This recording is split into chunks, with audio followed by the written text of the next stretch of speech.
The Lancer's wife! It was after Bourbaki's defeat in the east of France.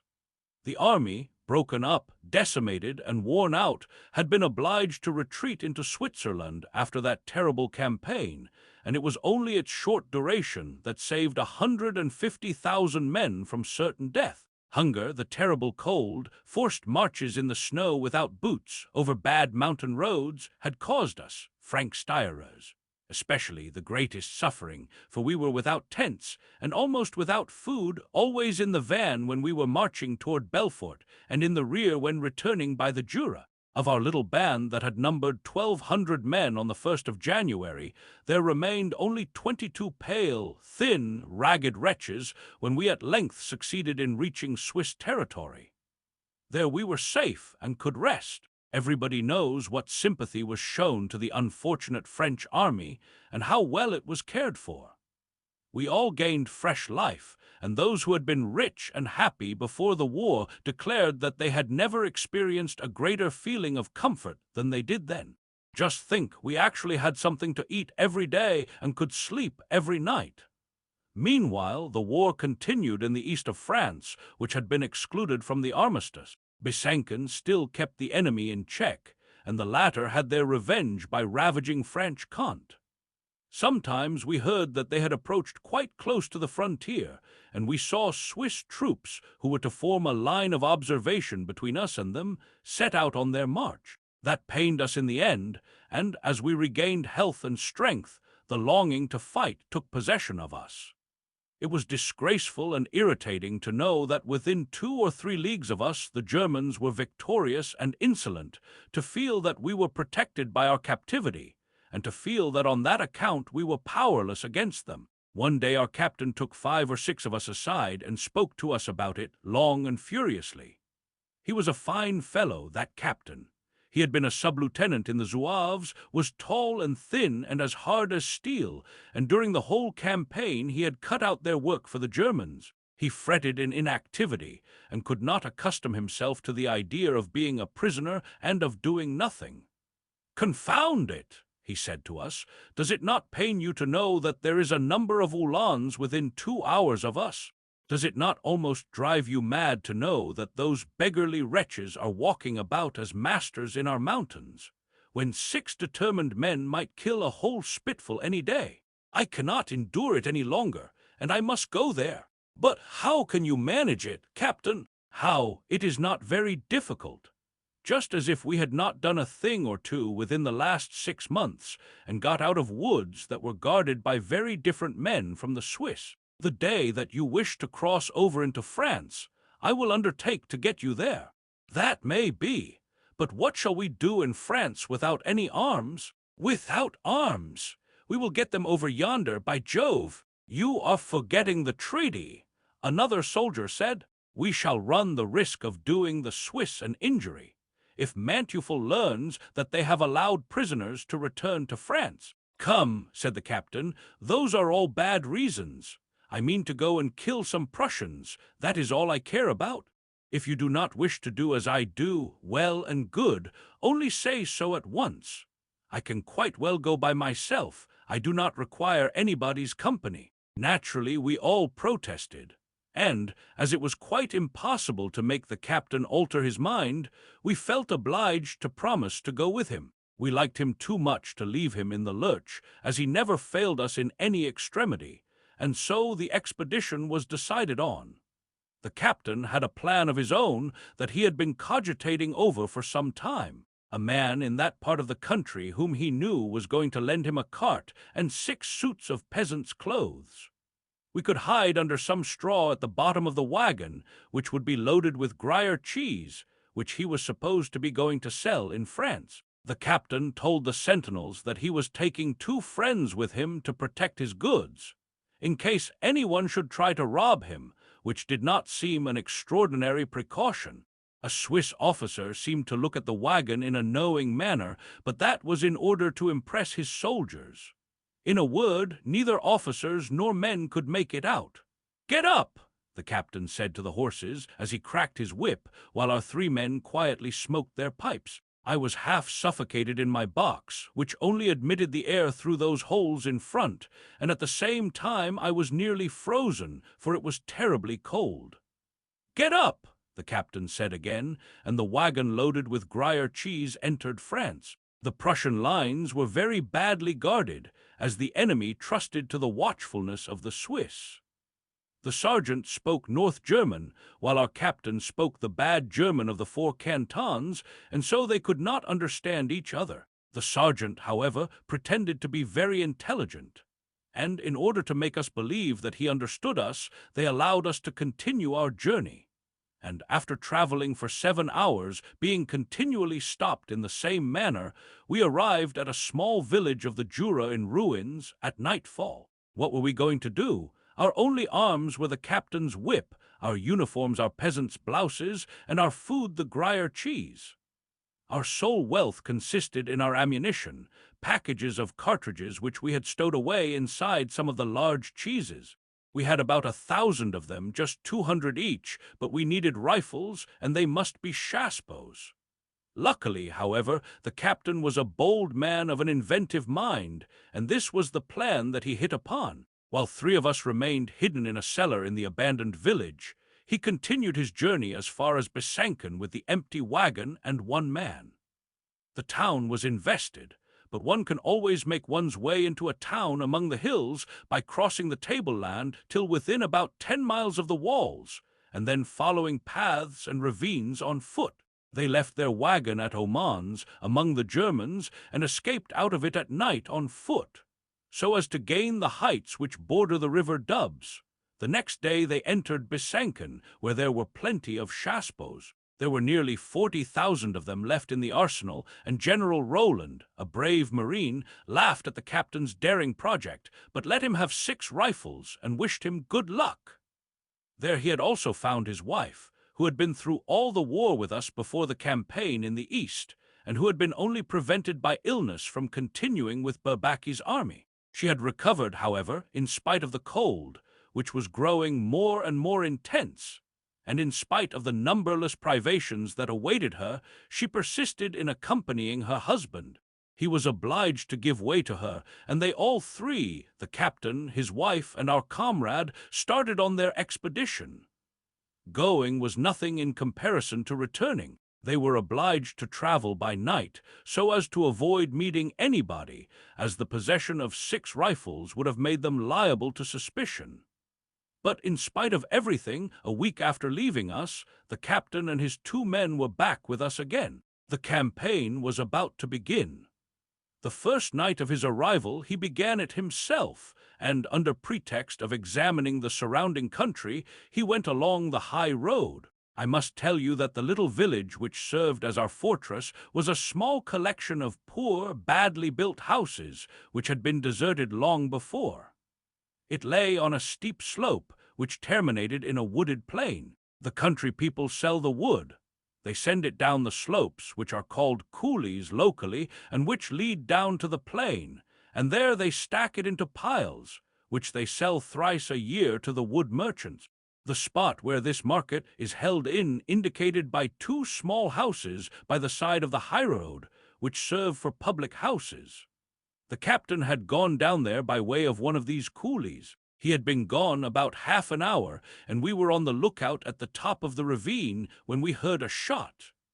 The captain had ordered us not to stir, and only to come to him when we heard him blow his trumpet. It was made of a goat's horn and could be heard a league off, but it gave no sound, and in spite of our cruel anxiety, we were obliged to wait in silence with our rifles by our side.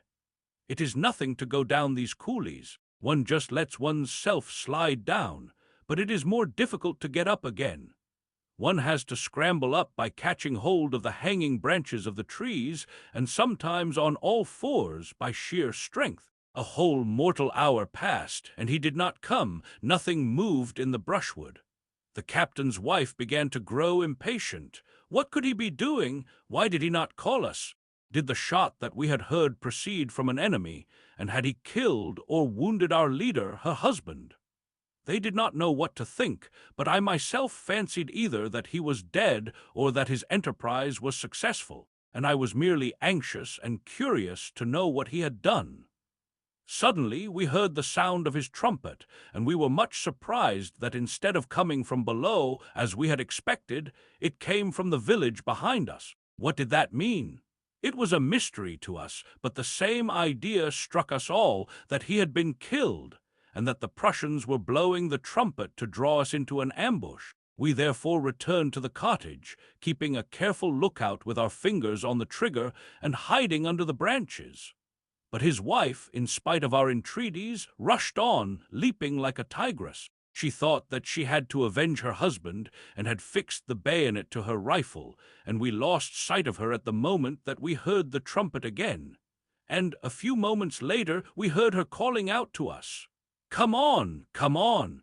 He is alive! It is he!" We hastened on, and saw the captain smoking his pipe at the entrance of the village, but strangely enough he was on horseback.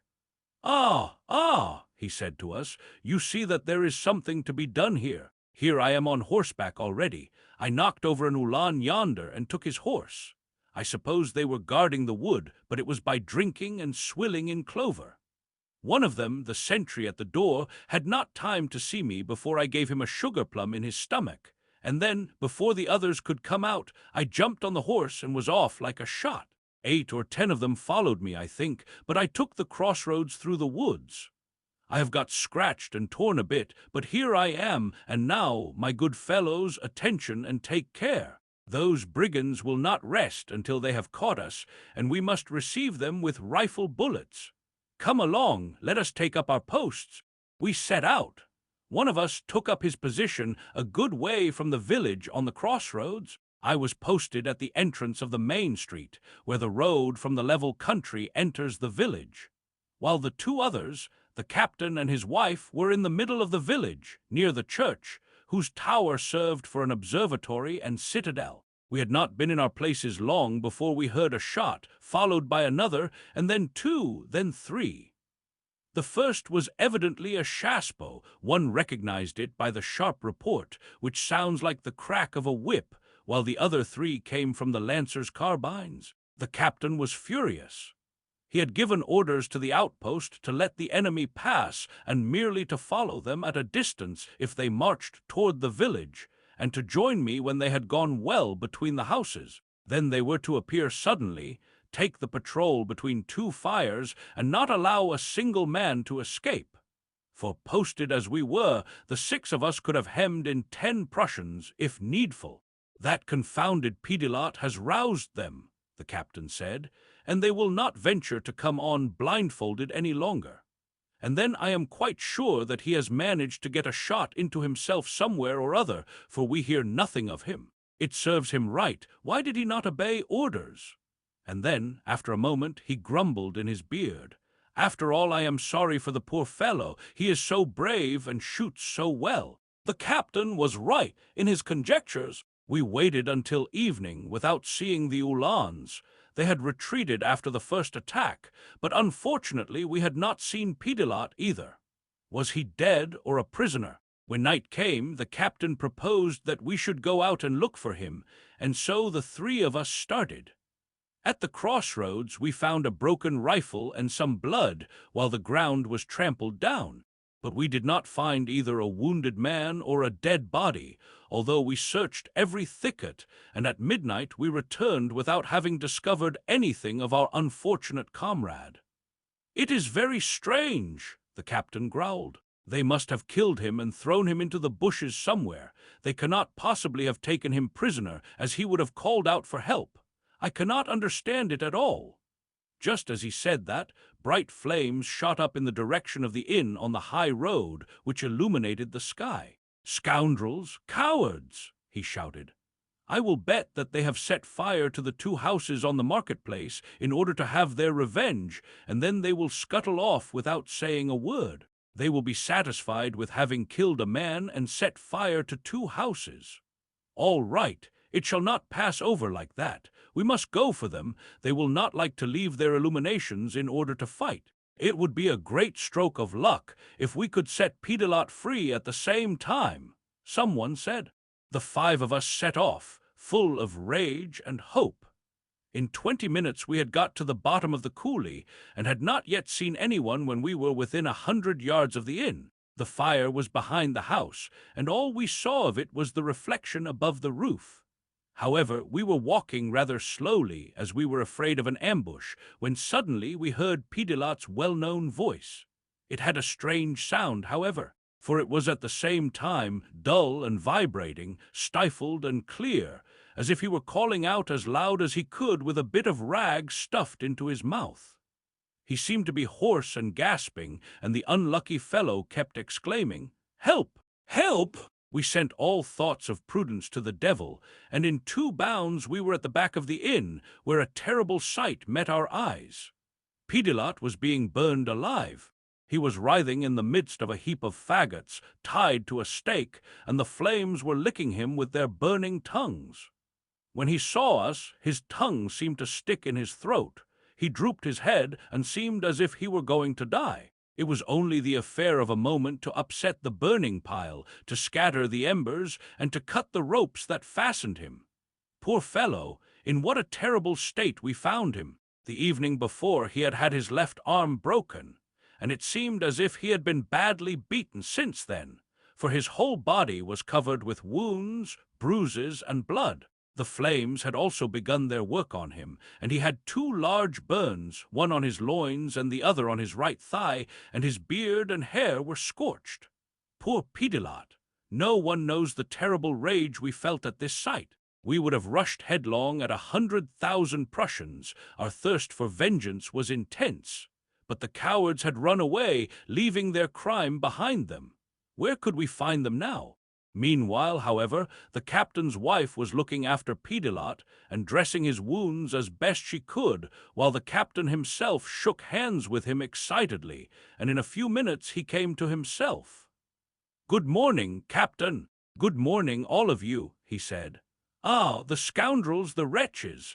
Why, 20 of them came to surprise us." "20, do you say?" "Yes, there was a whole band of them, and that is why I disobeyed orders, Captain, and fired on them, for they would have killed you all, and I preferred to stop them. That frightened them, and they did not venture to go farther than the crossroads.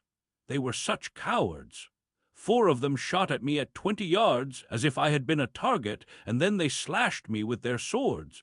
My arm was broken, so that I could only use my bayonet with one hand. But why did you not call for help? I took good care not to do that, for you would all have come, and you would neither have been able to defend me nor yourselves, being only 5 against 20. You know that we should not have allowed you to have been taken, poor old fellow.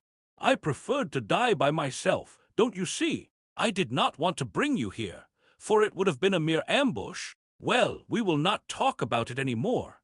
Do you feel rather easier?" "No, I am suffocating. I know that I cannot live much longer. The brutes, they tied me to a tree and beat me till I was half dead, and then they shook my broken arm, but I did not make a sound.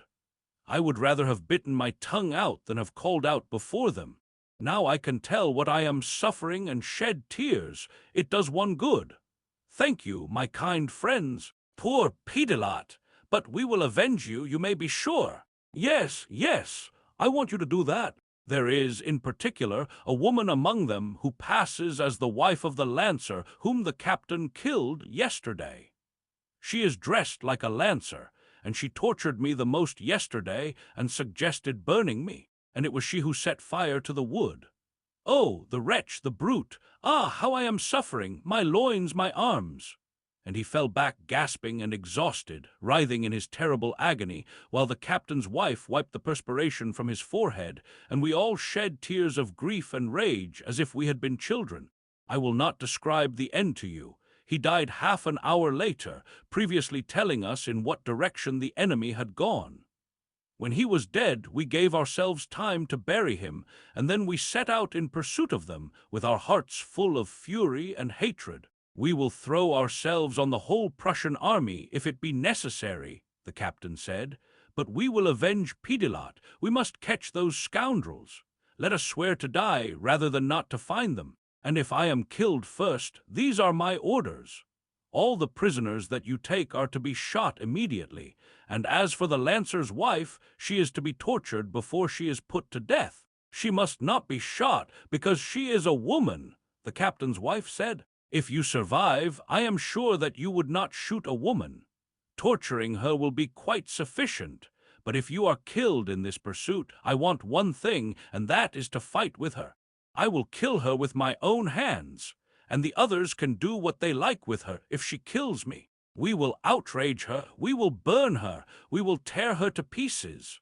Pidelot shall be avenged. An eye for an eye, a tooth for a tooth." The next morning we unexpectedly fell on an outpost of Uhlans 4 leagues away. Surprised by our sudden attack, they were not able to mount their horses, nor even to defend themselves, and in a few moments we had 5 prisoners, corresponding to our own number.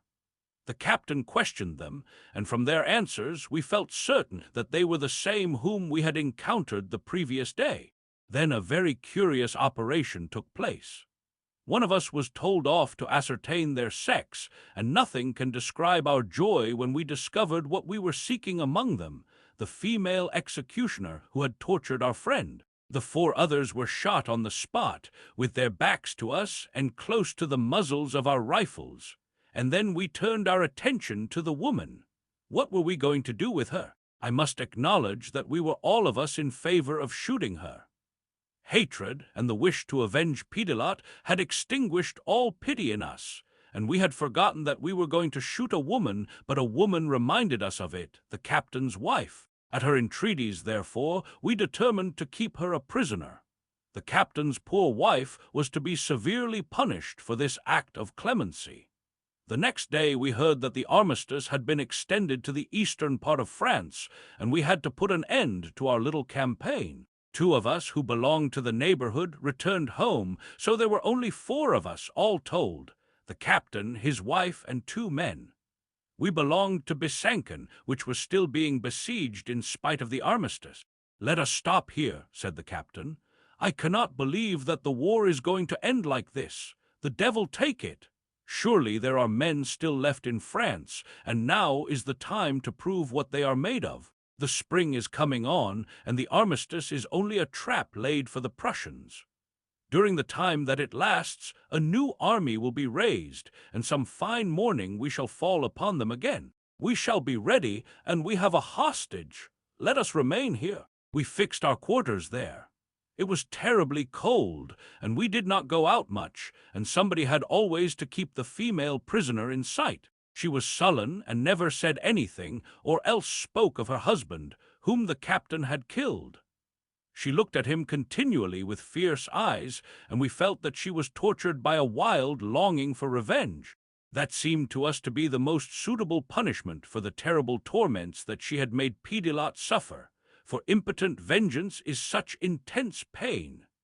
Alas! We who knew how to avenge our comrade ought to have thought that this woman would know how to avenge her husband and have been on our guard. It is true that one of us kept watch every night, and that at first we tied her by a long rope to the great oak bench that was fastened to the wall. But by and by, as she had never tried to escape, in spite of her hatred for us, we relaxed our extreme prudence and allowed her to sleep somewhere else except on the bench and without being tied. What had we to fear? She was at the end of the room, a man was on guard at the door, and between her and the sentinel the captain's wife and 2 other men used to lie. She was alone and unarmed against 4, so there could be no danger. One night when we were asleep, and the captain was on guard, the lancer's wife was lying more quietly in her corner than usual, and she had even smiled for the first time since she had been our prisoner during the evening. Suddenly, however, in the middle of the night, we were all awakened by a terrible cry. We got up, groping about, and at once stumbled over a furious couple who were rolling about and fighting on the ground. It was the captain and the lancer's wife. We threw ourselves on them and separated them in a moment. She was shouting and laughing, and he seemed to have the death rattle. All this took place in the dark. 2 of us held her, and when a light was struck, a terrible sight met our eyes. The captain was lying on the floor in a pool of blood, with an enormous gash in his throat, and his sword bayonet that had been taken from his rifle was sticking in the red, gaping wound. A few minutes afterward he died, without having been able to utter a word. His wife did not shed a tear. Her eyes were dry, her throat was contracted, and she looked at the lancer's wife steadfastly and with a calm ferocity that inspired fear. "This woman belongs to me," she said to us suddenly. "You swore to me not a week ago to let me kill her as I chose if she killed my husband, and you must keep your oath. You must fasten her securely to the fireplace, upright against the back of it, and then you can go where you like, but far from here. I will take my revenge on her myself. Leave the captain's body, and we three, she and I, will remain here." We obeyed and went away.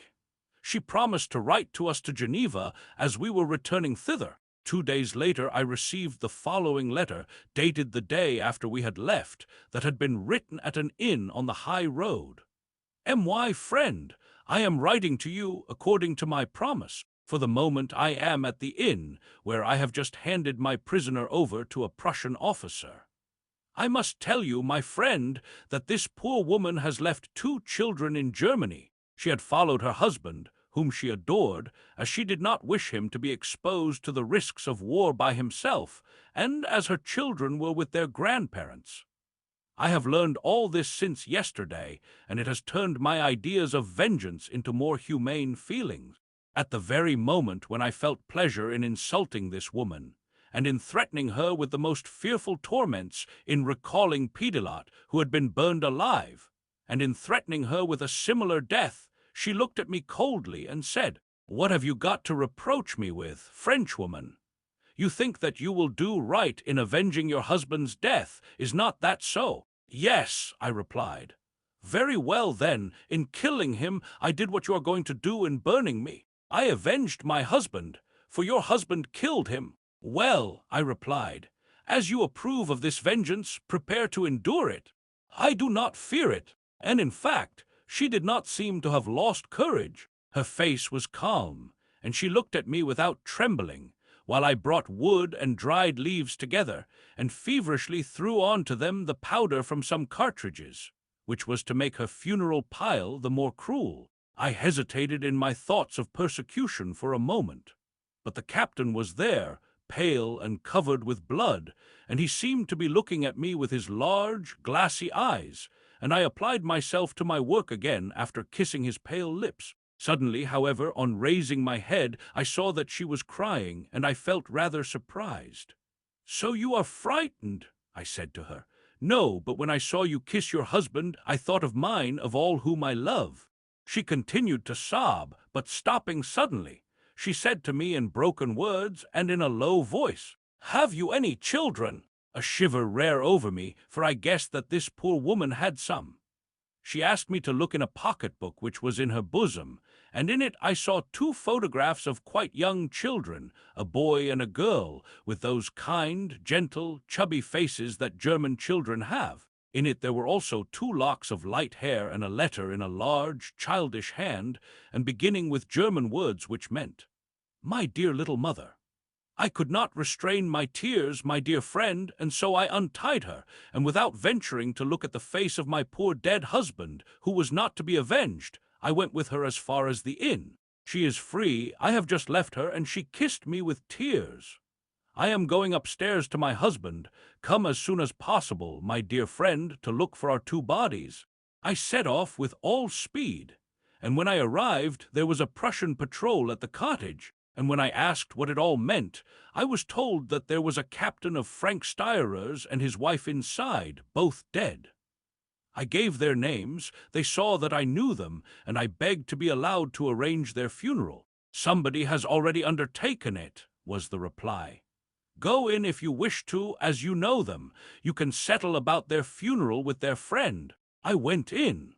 The captain and his wife were lying side by side on a bed, and were covered by a sheet. I raised it, and saw that the woman had inflicted a similar wound in her throat to that from which her husband had died. At the side of the bed there sat, watching and weeping, the woman who had been mentioned to me as their best friend. It was the lancer's wife.